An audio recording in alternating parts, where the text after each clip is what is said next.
वैदिकी अमृत ध्यान साधना प्रभात सत्संग में आप सभी साधक साधिकाओं का, उपासक उपासिकाओं का हार्दिक स्वागत है। आइए पूर्व की भांति आज के ब्रह्म वेला में, आज के ब्रह्म मुहूर्त में भी हम उन महान प्रभु भगवान सच्चिदानंद परमेश्वर के अनंत गुणों का गान करते हुए अपने हृदय को, अपनी आत्मा को, अपने अंतःकरण को पावन करें, चित्त को संस्कारित करें, भावी जन्मों का सुधार करें, उनके निमित्त उत्तम जन्मों के बीजों का अपने चित्त की भूमि में आधान करें, बीजारोपण करें, ताकि उनके फल हमें आगे वर्तमान में और भविष्य में मिलने वाले जन्मों में मिल सके। हम मनुष्य हैं, दूर की देख सकते हैं, दूरदर्शी हो सकते हैं, सोच विचार कर जीवन को जी सकते हैं। ये दूरदर्शिता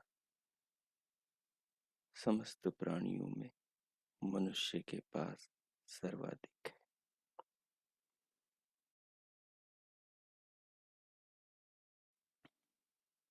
केवल मनुष्य ही भगवान की संपदाओं का सदुपयोग कर सकता है।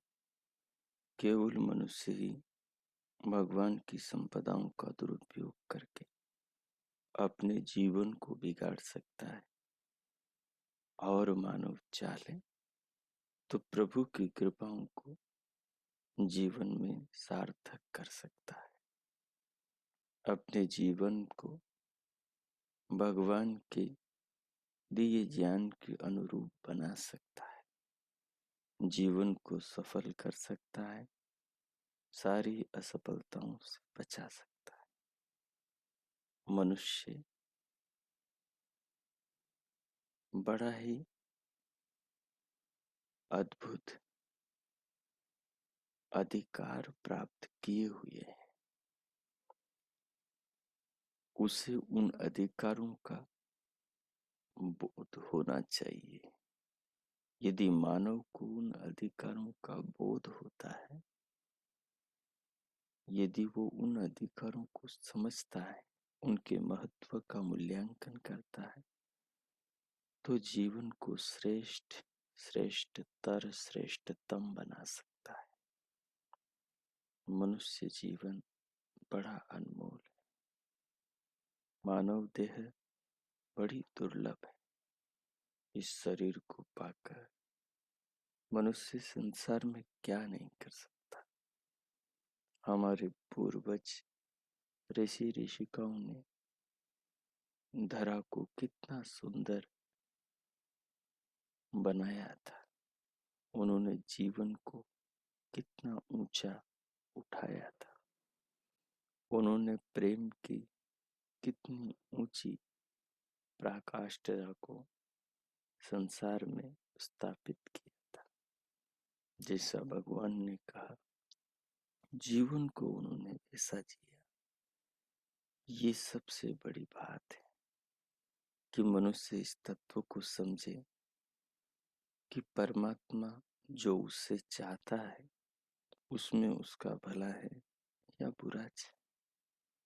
यदि इस तत्व को मनन करके मानव जान ले कि उसका परम पिता परमात्मा उससे क्या चाहता है, तो अवश्य ही वो अपने जन्म जन्म के बंधनों को काटकर उस परम आनंद के अक्षय भंडार भगवान की उच्च कृपाओं का अधिकारी बन सकता है।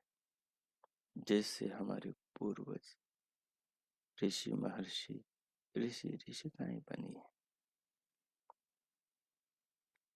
उन्होंने जिन वेद के मंत्रों को जिया है, अपने जीवन में चरितार्थ किया है,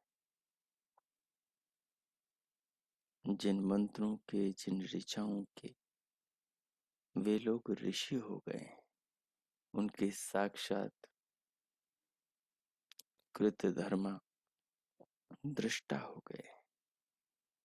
मंत्रों के सब्जेक्ट, मंत्रों के विषय को जिन्होंने जीवन में जीकर संसार में अमर पद को पा लिया है, युगों युगों तक अपनी कीर्ति को, अपने यश को,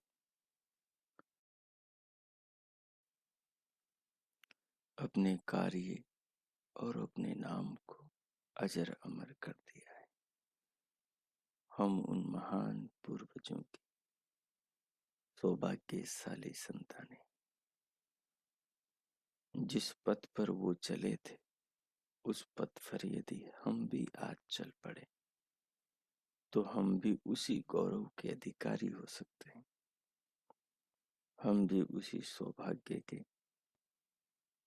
प्राप्त करने वाले सौभाग्यशाली मानव बन सकते हैं। हम भी इतिहास के अमर पृष्ठों में अमरता का सौभाग्य पा सकते हैं। हम ही आने वाले भविष्य की नवनिहाल पीढ़ियों के आंखों के तारे, उनके हृदय के सम्राट और उनके मार्ग के दीपक बन सकते हैं।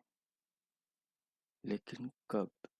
जब हमारे भीतर वो त्याग, वो तपस्या, भगवान के दिए ज्ञान को जीवन में चरितार्थ करने के लिए समर्पण जाग उठे, तो हम जीवन के अंदर उन उच्च मूल्यों को स्थापित कर सकते हैं और भगवान के दिए इस जीवन को धन्य कर सकते हैं।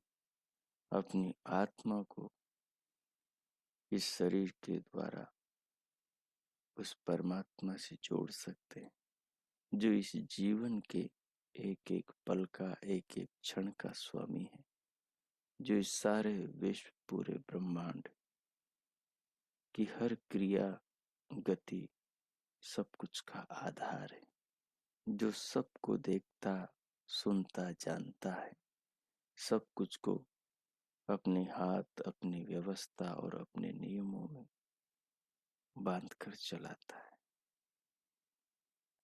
उससे न कोई जीत सका है, न उससे कोई छल बल करके बच सका है। वो समस्त बलियों का बलि है, वो समस्त सामर्थ्यों का देने वाला है। उससे बड़ा न कोई बलवान है, न कोई शक्तिमान है, उसके सामने किसी की नहीं चलती। जो सरल होता है, जो ऋजु होता है, जो उसकी न्याय व्यवस्था और उसके आदेश को मानकर, सिर झुकाकर संसार में जीवन जीता है, उसका सिर वो हमेशा के लिए ऊंचा कर देता है। उसकी आत्मा के यश को, उसके नाम रूप को, उसकी ख्याति, उसकी कीर्ति को अजर अमर कर देता है। उसका मार्ग, उसका सुपथ है ही ऐसा कि जो पथिक उस पर चल पड़ता है, उस पथिक के जीवन को वो अजर अमर कर देता है। उसकी आत्मा को परम आनंद का अवसर प्रदान करता है। सो आइए, हम उन महान भगवान की संतान हैं, हम उन महान परमेश्वर के बच्चे हैं, हम उन महान पूर्वजों के भावी संतान हैं। हमारे रक्त में, हमारे मानस में, हमारी परंपराओं में, हमारे जीवन दर्शन में, हमारे अतीत में हमारे पूर्वजों की उज्जवल कीर्ति, उनका स्नेह और हम सबका मार्गदर्शन आज भी हमें आमंत्रित करता है। और आर्य बनने का उपदेश करता है, श्रेष्ठ बनने का उपदेश करता है, मानव से महामानव, मनुष्य से देव बनने का उपदेश करता है, साधारण से विशेष और विशेष से ऋषि बनने का उपदेश करता है। हम जीवन को श्रेष्ठ बनाएं। ये तभी संभव हो सकता है जब हम प्रभु की बताए सुपथ पर चलें, समस्त कुपथों का त्याग कर दें। जीवन बड़ा अनमोल है। संसार में ऐसी कोई वस्तु नहीं जो इससे अधिक मूल्यवान हो, जिसके लिए इसको न्योछावर किया जा सके। एक वस्तु है जिस पर इसको अर्पण करके इसको सार्थक किया जा सकता है। उस वस्तु का नाम, उस लक्ष्य का नाम, उस जीवन का नाम धर्म है। और वो धर्म जिसके जीवन में उतरता है उसको अजर अमर कर देता है। उसी धर्म का पाठ भगवान हमें अपने वेद के सागर ज्ञान के मोतियों से हमारे अंतकरण और हमारी आत्मा को प्रकाशित करना चाहते हैं कि इस प्रकार से हमारा भीतर का जगत आह्लादित हो उठे कि उसे धर्म का सच्चा स्वरूप समझ में आए और अधर्म के वो सभी अवसरों का त्याग कर दें और कल्याणकारी प्रभु पथ पर, जिसका हर पल हर क्षण धर्म से सींचा गया है, लोक कल्याण से सींचा गया है, मानव मात्र के हित की भावना से सींचा गया है, ऐसा सुपथ जिस पर चलकर मनुष्य अपनी आत्मा को सदैव आनंदित पाता है, सदैव लाभान्वित पाता है।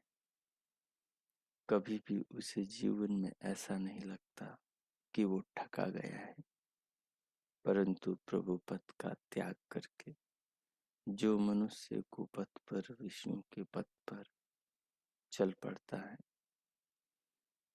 जब उसे होश आता है, जब उसे सुध आती है, जब उसे समझ आती, तो फिर उसे लगता है, फिर वो रोता है, पछताता है, जब हाथ से पूरा जीवन, समय, आयु, सामर्थ्य और शक्ति सब चली जाती।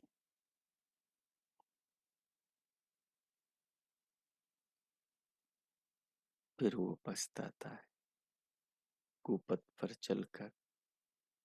फिर उसे महसूस होता है कि वो ठगा गया विषयों के द्वारा, आकर्षणों के, प्रलोभनों के, संसार की वैभवशील चीजों के द्वारा। अगर धर्म उसके साथ में होता तो इन सब चीजों को वो भोग सकता था,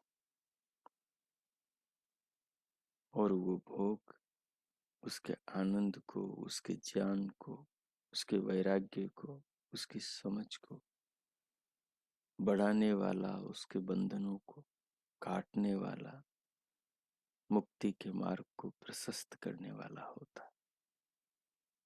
लेकिन अज्ञान के साथ जब संसार भोगों के, विषयों के सागर में उतरता है तो सिवाय डूब कर मरने के और कोई परिणाम उसे प्राप्त नहीं होता। सो आइए, हम बड़े सौभाग्यशाली हैं कि हमें आत्म कल्याण का अवसर मिला है, प्रभु के भजन का, उनकी कृपाओं के गान का सौभाग्य मिला है। हम मनुष्य हैं, भगवान को सीधा अति निकट अनुभव कर सकते। हमारे पास प्रभु की अनंत कृपाएं हैं, जिन पर विचार करके हम भगवान को धन्यवाद कर सकते हैं। भगवान के प्रेम को हम सीधा अपनी आत्मा से अंतःकरण द्वारा अनुभव कर सकते हैं। सारा जीवन प्रभु का प्यार है। ये शरीर, ये श्वास, ये प्राण, जीवन में जो भी कुछ है वो सब भगवान की कृपा है। जो मनुष्य प्रभु कृपाओं को जीवन में अनुभव करता है, इन पर विचारता है, उनका तीसरा नेत्र ज्ञान चक्षु खुल जाता है। उसे समझ आता है कि जीवन में क्या करना और क्या नहीं करना चाहिए, क्या उचित और अनुचित है, कौन सा मार्ग उसके लिए कल्याणकारी, हितकारी है, कैसे वो जीवन को सफल बना सकता है।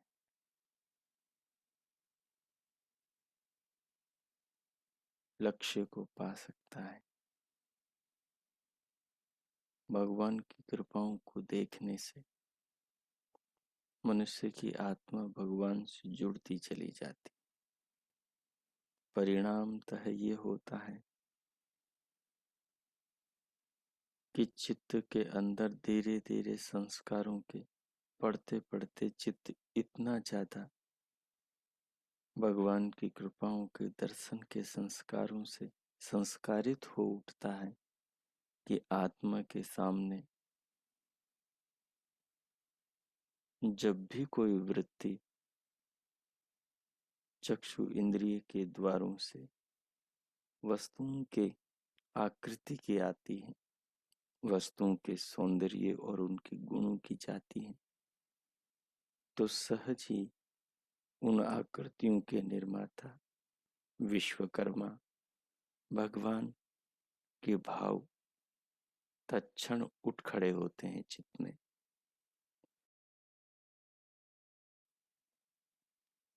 और वही चिंतन चल पड़ता है कि ये सारी चित्रकारी, ये सारी वस्तुओं की आकृतियां भगवान की व्यवस्था के हाथों से बनी है। वो विधाता इन सब में विराजमान है। वो आत्मा की तरह दिखता नहीं, जैसे मनुष्य का आत्मा दिखता नहीं, उसका शरीर दिखता है, शारीरिक क्रियाएं दिखती हैं। ये क्रियाएं ही आत्मा के शरीर में होने का प्रमाण है। चेतना से ही जड़ संचालित होता है। ठीक उसी प्रकार विश्व चेतना परमात्मा से सारा जड़ संसार गतिमान गतिशील हो रहा है। इस तत्व को अंतःकरण में चित्त में पड़े संस्कार आत्मा को समझाने में जरा भी देर नहीं लगाते और आत्मा उन्हें समझकर उन्हीं क्षणों में प्रभु प्रेम से, धन्यवाद और कृतज्ञताओं से भर जाता है। पतित होने के, कुपथ पर चलने के, कुपथगामी होने के सारे अवसरों से, सारे विकल्पों से, सारी दुर्घटनाओं से पहले ही बच जाता है। परंतु ये तब होता है जब भगवान से साधक अपनी आत्मा को जोड़ने का अभ्यास कर चुका हो। जो जितना अभ्यास करेगा, जिसका अभ्यास परमात्मा के साथ जुड़कर जीवन को जीने का जितना परिपक्व होगा, वो मनुष्य जीवन में उतना ही सफल होगा। वो मनुष्य जीवन में उतना ही आनंदित होगा। वो मनुष्य जीवन में उतना ही ऊंचा उठेगा। वो मनुष्य जीवन में उतना ही निर्भीक होगा, भय रहित होगा। उसे न मौत का डर होगा, न उसे कितने भी बड़े प्रलोभन आ जाए उन प्रलोभनों का वो शिकार होगा।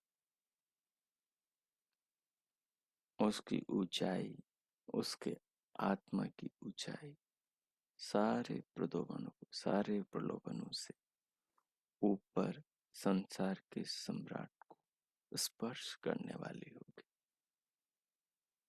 इसलिए हमें चाहिए कि हम प्रभु की कृपाओं को जीवन में सदैव देखते हुए रहें। भगवान कहते हैं जो उनकी कृपाओं से जुड़ा रहेगा उसका पतन जीवन में कभी नहीं होगा, क्योंकि प्रभु का जो स्वभाव है, प्रभु के जो स्वरूप है, प्रभु के जो गुण है, जो भगवान से अपनी आत्मा को जोड़ के रखेगा उसकी आत्मा को सहज ही प्रभु के स्वभाव का बोध होगा, उसकी आत्मा को सहज ही प्रभु के गुणों का ज्ञान होगा, उसकी आत्मा को सहज ही प्रभु के प्रेम का एहसास होगा। उसकी आत्मा सदैव उस करुणा सिंधु की करुणा की वर्षा को अपने जीवन में सर्वत्र बरसता हुआ अनुभव करेगी। जो आत्मा भगवान की कृपाओं को जीवन में अनुभव करती है वो आत्मा कभी भी अपने शरीर को कुपथगामी नहीं बनने देती। इसलिए इस तत्व को समझने की साधक को बहुत आवश्यकता है कि आखिर साधना क्या है।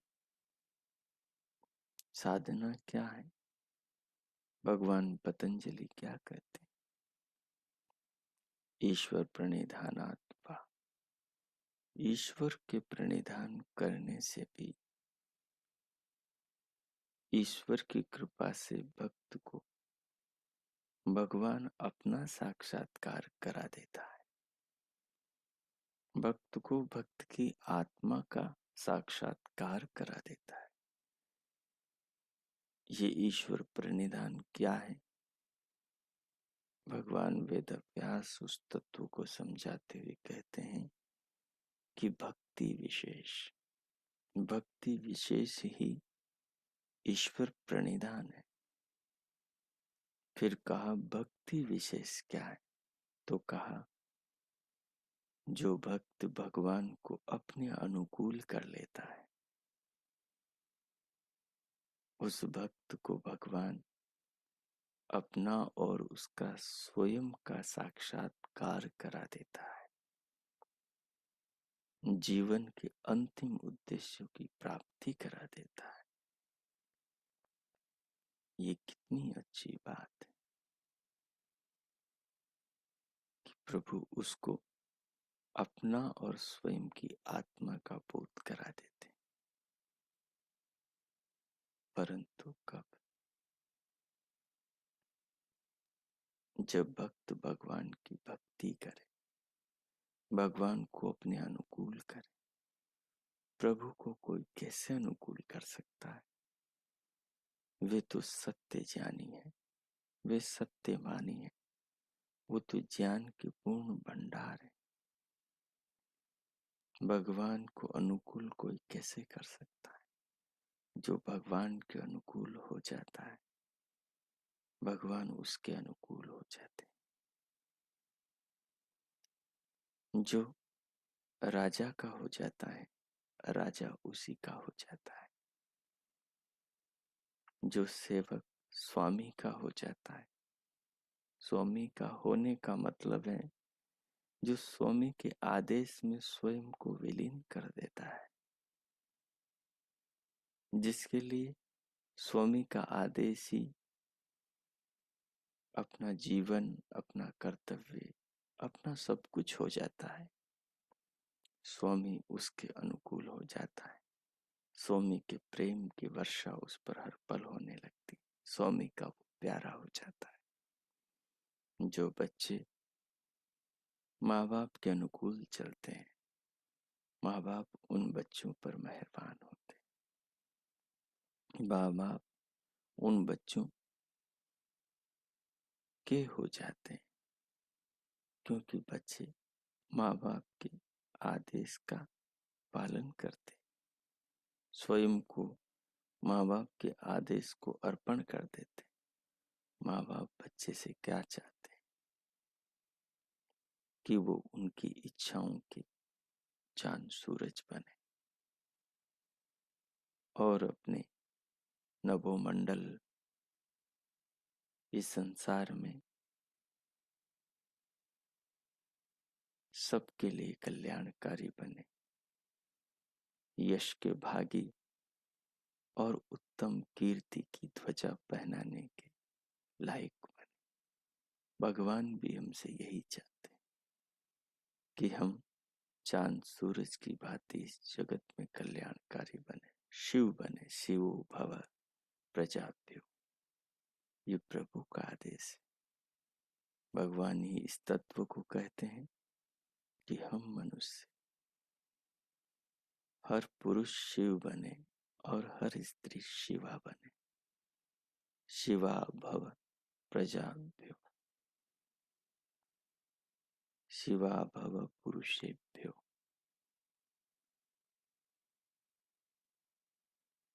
शिव उसे कहते हैं जो कल्याणकारी होता है। कल्याणकारी कोई कब बनता है?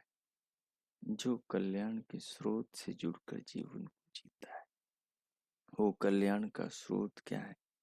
वे साक्षात भगवान, वो साक्षात जगत के स्वामी विधाता परमेश्वर है, जो उनकी भक्ति करता है, अर्थात ईश्वर प्रणिधान करता है, अर्थात ईश्वर के आदेशों को जीवन में चरितार्थ करता है। उस भक्त के ईश्वर अनुकूल हो जाते हैं, अर्थात जो भक्त ईश्वर के दिए ज्ञान के अनुरूप जीवन को अपना धर्म, अपना कर्तव्य समझकर पुरुषार्थ पूर्वक जीता है, प्रभु उसके अनुकूल होते और उसके जीवन के उद्देश्य को पूरा कर देते हैं, अर्थात उसको उस परम पद को प्रदान कर देते हैं। इसलिए इस भक्ति का स्वरूप क्या है? प्रभु का दर्शन, आत्मा से, हृदय से, अंतःकरण से प्रभु से जुड़े रहना। हर कर्म, हर क्रिया पर ज्ञान के चक्षु का फोकस, उसकी दृष्टि निरंतर बनाए रखना। एक तो हमारी आत्मा हमारे कर्मों को देखती है, दूसरा परमात्मा हमारे कर्मों को देखता है। हमारा अपना आत्मा भी बुराई की ओर जाने से हमें रोकता और टोकता है, परंतु अज्ञान के अभिमान के अधीनस्थ होकर हम, स्वार्थ के अधीनस्थ होकर हम, लोभ, लालच और ईगो के अधीनस्थ होकर हम सत्य को, धर्म को, कल्याण के सुपथ को त्याग कर कुपथ पर चल पड़ते हैं, गलत निर्णय ले लेते हैं। अपनी इंद्रियों को, अपने नेत्रों को, अपने कानों को, अपनी वाणी को, अपनी रचना को, अपने हाथ पांव को, अपनी भावनाओं को, अपने मन को गलत निर्णयों में अर्पण कर देते हैं।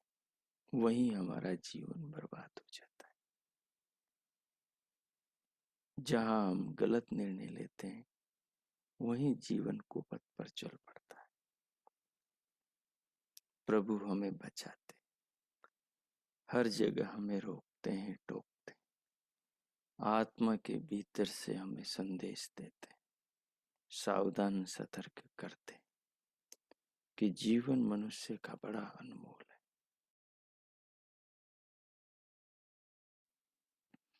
प्रभु के संदेश केवल मनुष्य की योनि में ही आत्मा को प्राप्त होते हैं।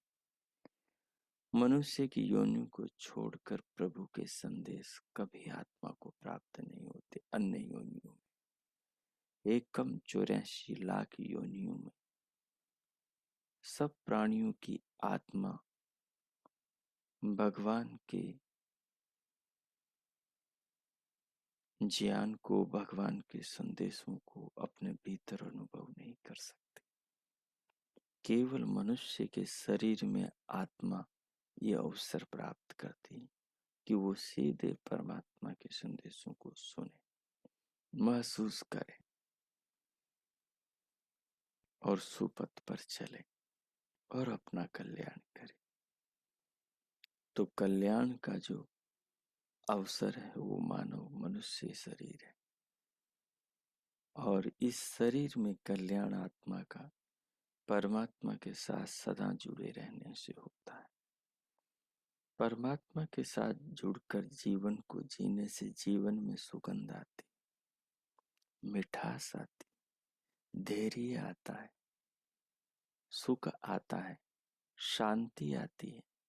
प्रतिपल आदमी खुशियों से झूमता रहता है। वो कठिन काम को भी सरलता से कर लेता है। उसका दुख भी सुख बन जाता है। जब भीतर ये ज्ञान हो कि जीवन तो प्रभु की कृपा है, इसको परिश्रम पूर्वक व्यतीत करना है, 100 वर्ष तक कर्म करते हुए जीवन को जीना है। आखिर क्या काम आएंगे ये हाड़ मास, ये हाथ पांव का क्या करेंगे, ये दिमाग का, ये मन बुद्धि चित्त का, ये किस लिए दिए हैं प्रभु ने? लोक के कल्याण के लिए और अपनी आत्मा के उत्थान के लिए दिए हैं। ये जीवन के सृजन के लिए और अंतकरण को प्रभु प्रेम की सुगंध से भरने के लिए दिए। विशाल विश्व को जानने और ब्रह्मांड के गहरे रहस्यों के आनंद को प्राप्त करने के लिए दिए। समाधि के द्वारा, ध्यान के द्वारा विशाल विश्व के रहस्यों के अनुभव करने के लिए दिए। पिंड से ब्रह्मांड तक की यात्रा के लिए दिए।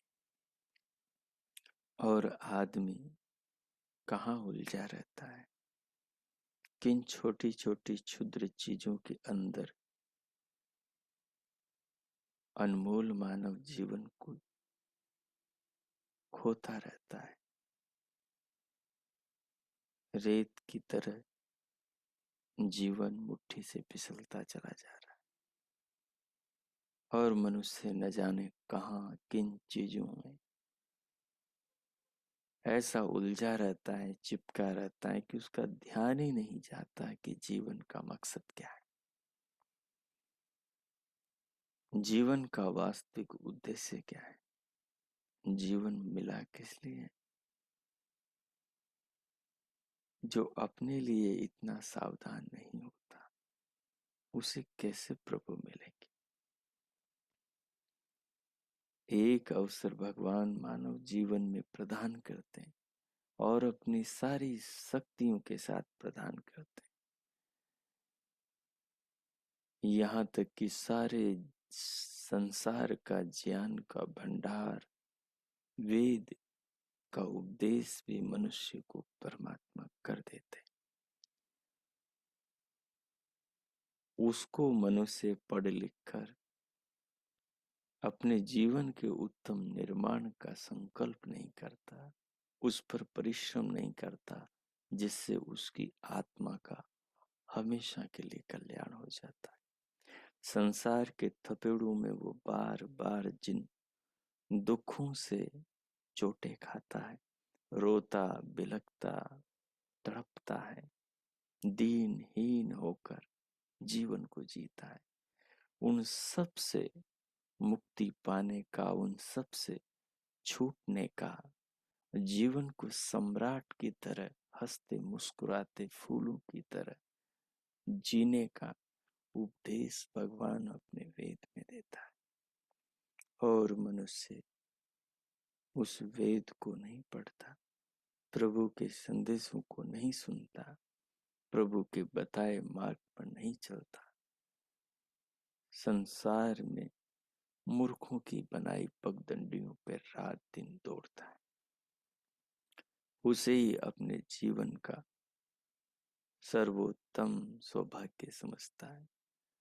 आदमी पैसे को पाकर, पद प्रतिष्ठा को पाकर, शानो शौकत और सांसारिक वैभव को पाकर इस प्रकार से दर्प, अभिमान और मूर्खता से चूर चूर हो जाता है कि उसे इतना भी एहसास नहीं होता कि उसे जीवन मिला किस लिए।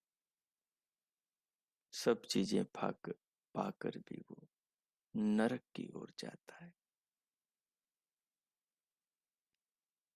ऐसे ऐसे पाप करता है, मानसिक पापों से, शारीरिक पापों से, वाणी के दोषों से, दूसरों को दुख देने वाली, दूसरों का शोषण करने वाली, दूसरों के अधिकारों का हनन करने वाली, समाज को गलत दिशा में ले जाने वाली आदतों में डूब करके अपने जीवन को, मनुष्य जैसे महान जीवन को बर्बाद कर देता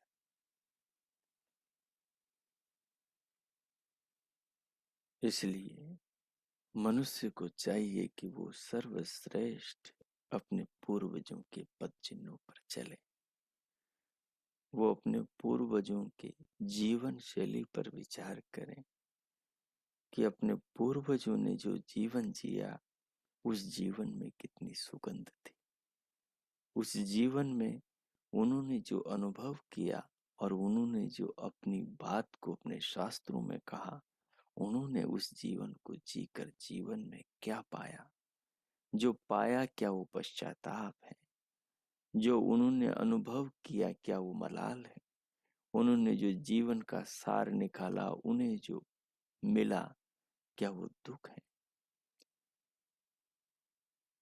क्या वो भय है।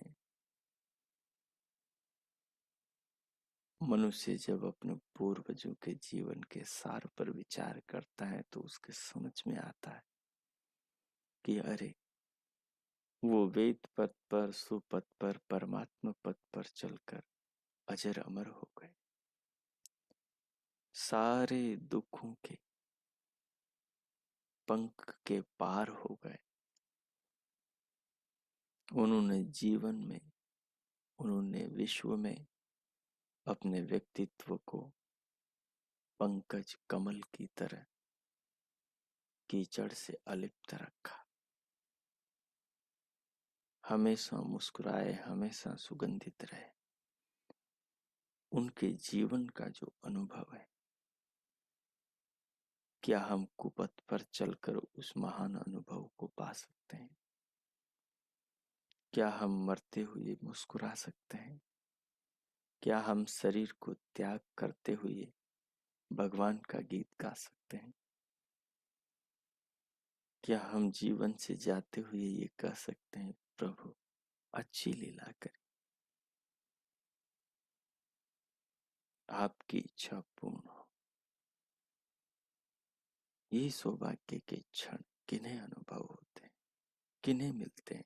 जो परमात्मा के सुपथ पर जीवन को जीते हैं। ये कब हमारे मनोरथ पूरे हो सकते हैं? जब हम हर पल हर क्षण अपनी आत्मा को प्रभु से जोड़कर जिए। आत्मा प्रभु से जुड़ता है, आत्मा के कार्यों में प्रभु से जुड़ना कोई विघ्न, कोई बाधा नहीं बनता है। आप हर काम को करते हुए आत्मा को प्रभु से जोड़कर जीवन को जी सकते हो।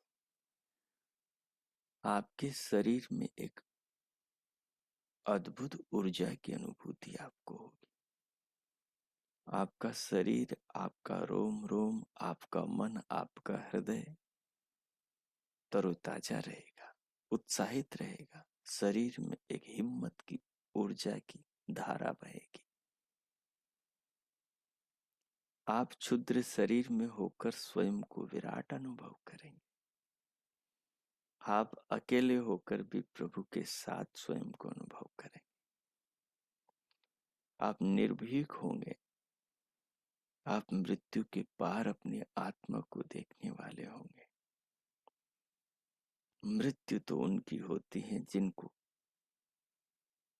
इतना ही समझ आता है कि शरीर ही जीवन है, यही आत्मा है, वो लोग मरते हैं।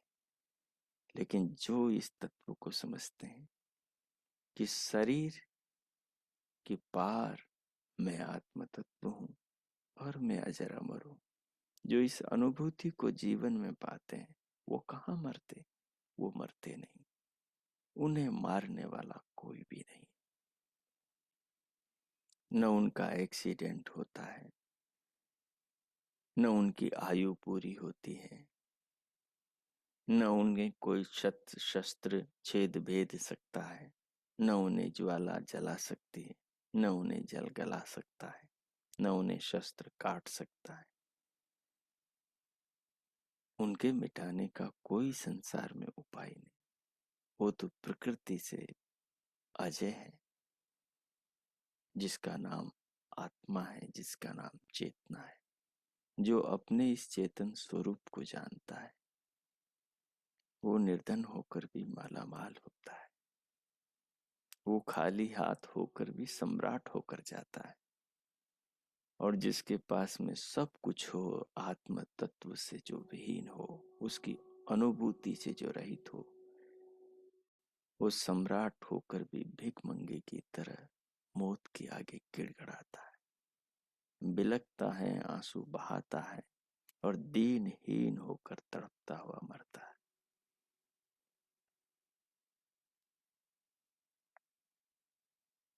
लेकिन जिसके हृदय में परमात्मा की ज्योत जली, जिसने परमात्मा के प्रेम के प्रकाश में अपनी आत्मा को जान लिया हो और आत्म तत्व को जानकर उसके उजाले में परमात्मा को पहचान लिया हो, वो मानव, वो मनुष्य अंत में मुस्कुरा सकता है। वो अंत में इस बात को कह सकता है कि प्रभु आपने अच्छी लीला करी। जिसने प्रभु की लीला को जीवन भर देखा है, अनुभव किया है,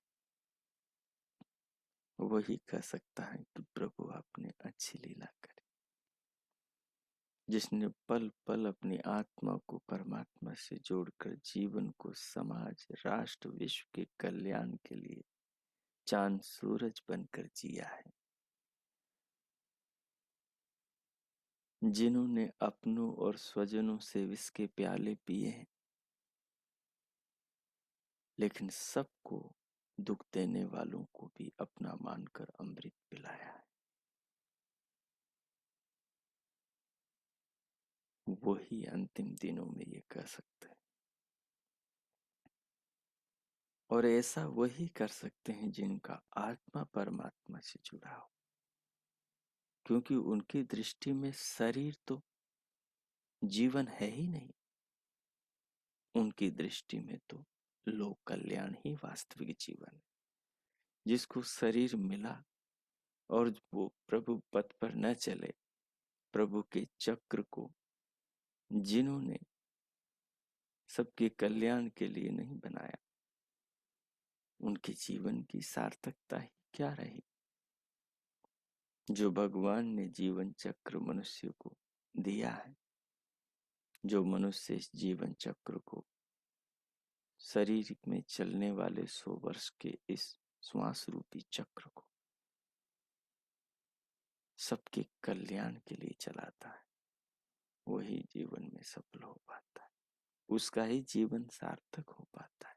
इसलिए हमें चाहिए कि हम उस परमात्मा देव की कृपाओं को हर पल जीवन में देखें, उसकी कृपाओं के साथ साथ जीवन को जी, तो सारे योग के सिद्धांत अपने जीवन में चरितार्थ हो जाएंगे। गूढ़ से गूढ़ रहस्य हमें समझ में आने लगे और दुर्लभ से दुर्लभ रत्न स्वयं चलकर हमारी झोली में चले आएंगे, परंतु कब? जब हम उन दुर्लभ रत्नों के अधिकारी बनेंगे। कब? जब हमारा हृदय, हमारा आत्मा इतना निर्मल होगा। कब? जब हमारा चित्त प्रभु भावों से, प्रभु प्रेम से इतना संस्कारित होगा। जब विश्व हमारा परिवार हो जाएगा, जब हम मनुष्य से देव बन जाएंगे, जब हमारा आत्मा देवत्व से ऋषित्व की ओर बढ़ेगा और सत्य के दर्शन जीवन में और जगत में हर पल करने लगेगा,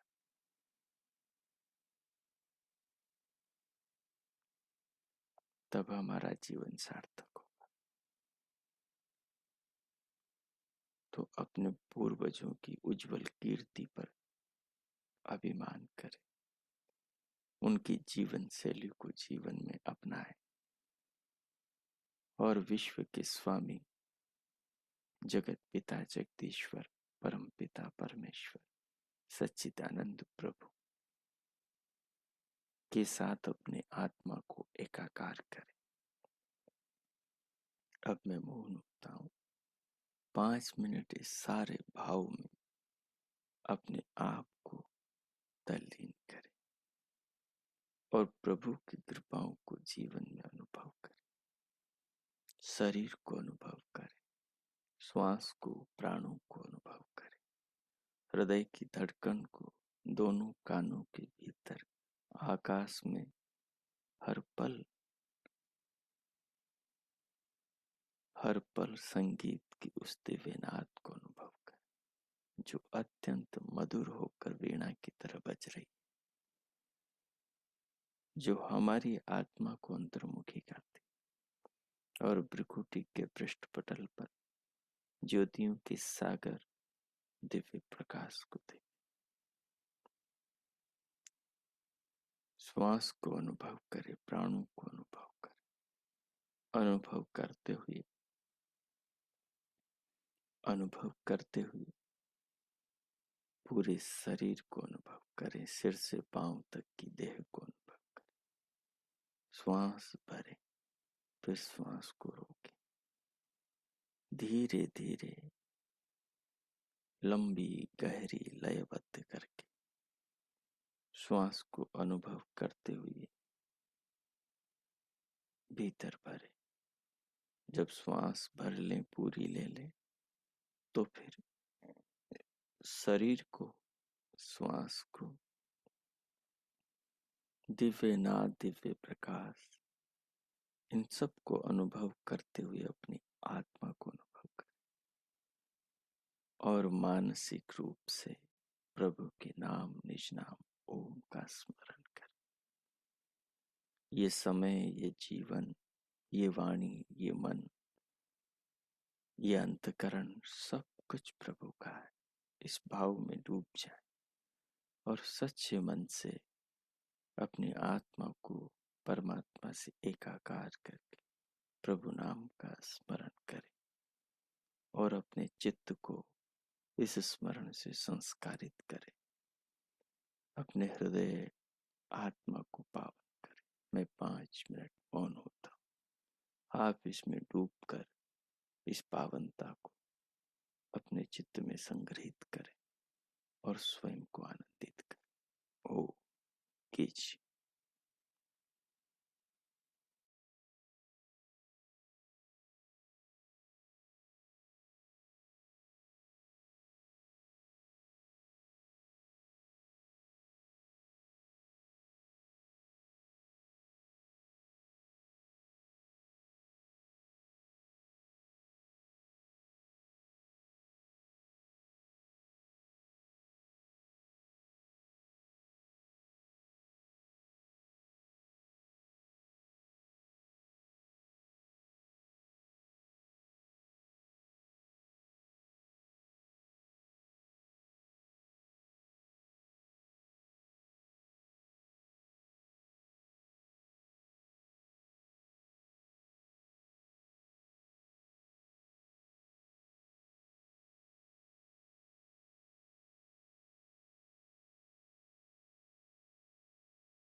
हो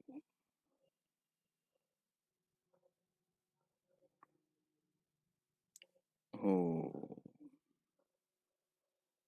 इस प्रकार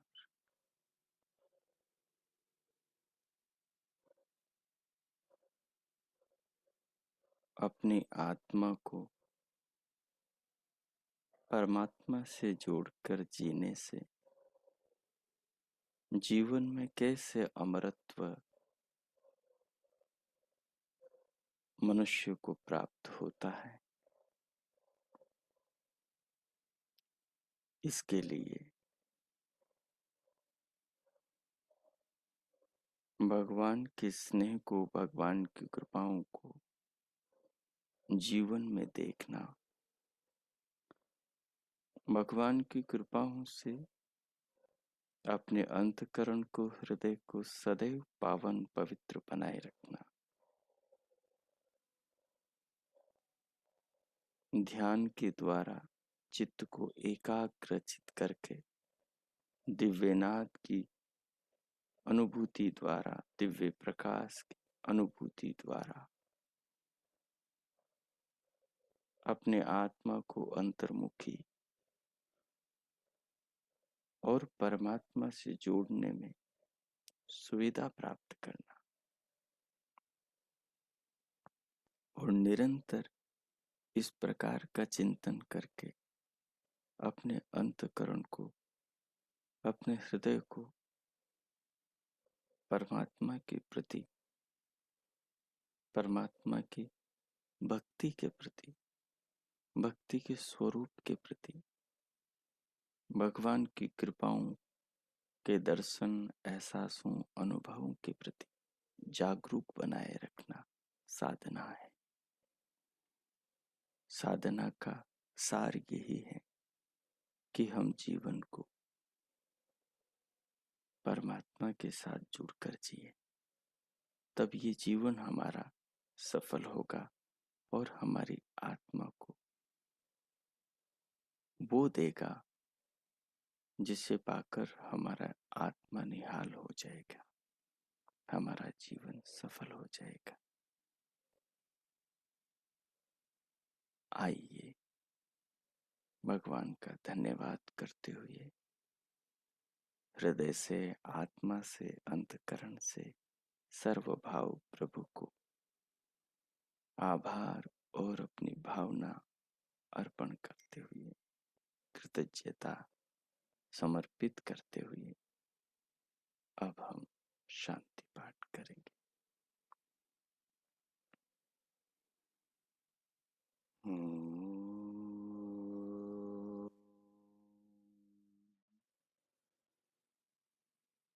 शांति शांति शांति। ओ आज का आप सबका दिन शुभ हो, मंगलमय हो। प्रभु सबका मंगल करे। हमें इस जीवन को वेदानुगामी, अपने पूर्वज ऋषि मुनियों, ऋषि ऋषिकाओं का अनुगामी बनाने की सदैव प्रेरणा करते रहे।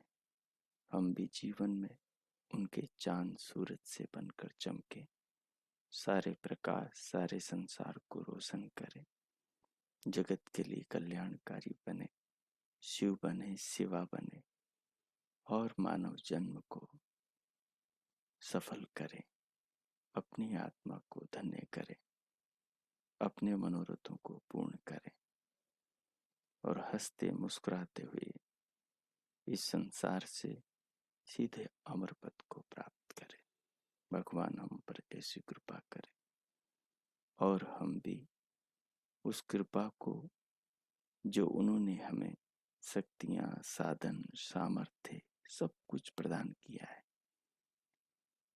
उसका सदुपयोग करके जीवन में उस पद को पाने के लिए, अमरत्व को पाने के लिए अपनी ओर से कोई कमी न रखें, पूर्ण पुरुषार्थ करें, परिश्रम करें, स्वयं से स्वयं को सुखी करें अपने परिवार, समाज, देश, राष्ट्र और विश्व के लिए कल्याणकारी बने। पुनः इन्हीं भावनाओं के साथ आप सबके लिए बहुत मंगल कामनाएं, बहुत शुभकामनाएं। इति ओम।